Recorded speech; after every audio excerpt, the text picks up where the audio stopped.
Hello Tinkerverdi, this is Mr. Gaines, and I have another science activity that you can try at home. And I've chosen something today that will involve materials that you probably have around your house. So let's start with this. Here's the materials you're going to need today. You're going to need a balloon, some string, some tape, and one straw. If you have those things, you can do this at home today. So here's what I have. I have a straw, I have a balloon, I have my tape, and I have my string. Now the string, I tied to the corner of the refrigerator. You can tie it to whatever you want to. It could be a door handle, a chair. You're probably not tall enough to tie it to the top of your refrigerator. It doesn't have to be that high. And here's what I'm going to do. I am going to take my straw and I'll put it through the other end of my string. So let me put the string through the straw, feed it through. Okay, so I have that here. Now I'm going to take my balloon and I'm going to blow it up. And I only want about halfway. That's about half. All right, now this part is easier if you have two people. I don't have two people today, so what I'm going to do is I'm going to use a chip clip.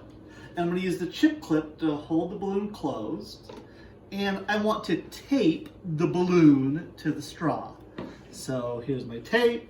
I've got my balloon. I've got my straw. Let's just put it like this. And I want at least two pieces of tape. One at the front of the straw and one a little bit further back. And voila. I have the balloon taped to the straw, the string through the straw, and I'm going to pinch and let go of the chip clip. Now, for this to work the right way, I want the string to be tight. So I'm going to come away from where I am and I'm going to hold it here. Now,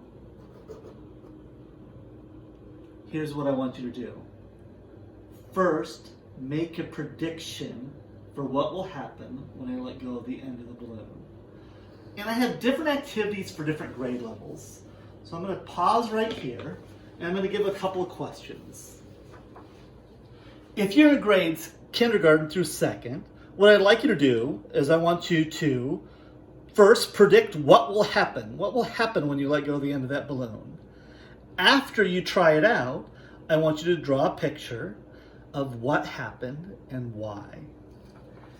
If you're in grades 3 or 4, please write 3 questions about what a scientist might have observed. So think of the experiment and ask a question. That's how scientists get started. They observe and ask questions. So come up with at least 3 questions a scientist might ask about this experiment. If you're in grades 5 and 6, first I want to remind you that a force is a push or a pull on an object. I want you to diagram the experiment, and then I want you to identify the 2 primary pushes or pulls on this object. Use arrows to show the direction of force. And then I have a challenge. The challenge is there's another force working against forward motion.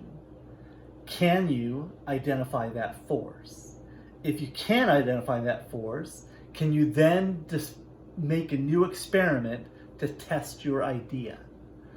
All right, so this is where the fun begins. I want you to take a few minutes. I want you to tie your string to something big and heavy that won't move. Run your straw through the string. Then I want you to tape the balloon to the straw. And then you're going to let go of the end of the balloon to see what happens. All right, we're going to stop here so you can go do the experiment. And then there'll be a second video to wrap up what we've learned today. Thanks and have fun with this. All right, so I really want this to be fun for you. I want you to try doing it at different angles, different lengths. I want to see pictures of you doing this. So If you're doing this experiment at home and you can take a picture, you can email it to me at ggaines@tank.org. Or if you have questions about the experiment, but really just have fun. Try it out, do different things, and see what will happen with this.